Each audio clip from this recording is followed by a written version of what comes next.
আসন্ন ত্রয়োদশ জাতীয় সংসদ নির্বাচন ও গণভোটকে সামনে রেখে দেশের সার্বিক আইনশৃঙ্খলা পরিস্থিতি নিয়ে উচ্চ পর্যায়ের একটি পর্যালোচনা সভা অনুষ্ঠিত হয়েছে। প্রধান উপদেষ্টা ডক্টর মোহাম্মদ ইউনূসের সভাপতিত্বে বৈঠকে নির্বাচনকালীন নিরাপত্তা প্রস্তুতি, লুট হওয়া অস্ত্র উদ্ধারের অগ্রগতি এবং শান্তিপূর্ণ ভোট আয়োজন নিয়ে গুরুত্বপূর্ণ আলোচনা হয়। এ সময় সেনাবাহিনী প্রধান জেনারেল ওয়াকারুজ্জামানের পক্ষ থেকে একটি গুরুত্বপূর্ণ বার্তা উঠে আসে।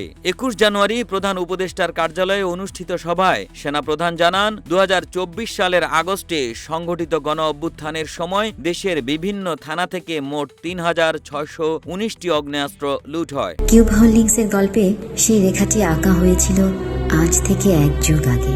নকশাই আমাদের ভাষা। Cube holdings limited.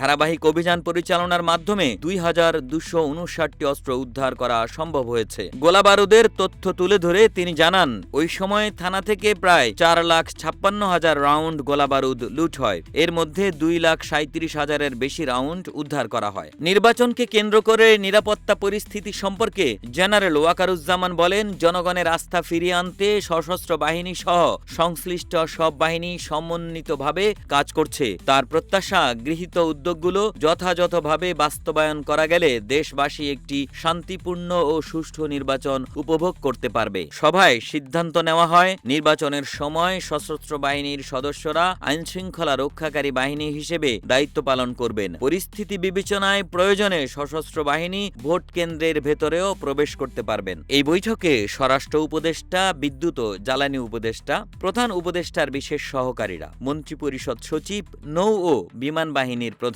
পুলিশের মহাপরিদর্শক, বিজিবি, র্যাব, কোস্টগার্ড, আনসার ও গ্রাম প্রতিরক্ষা বাহিনীর মহাপরিদর্শক এবং বিভিন্ন গোয়েন্দা সংস্থার শীর্ষ কর্মকর্তারা উপস্থিত ছিলেন।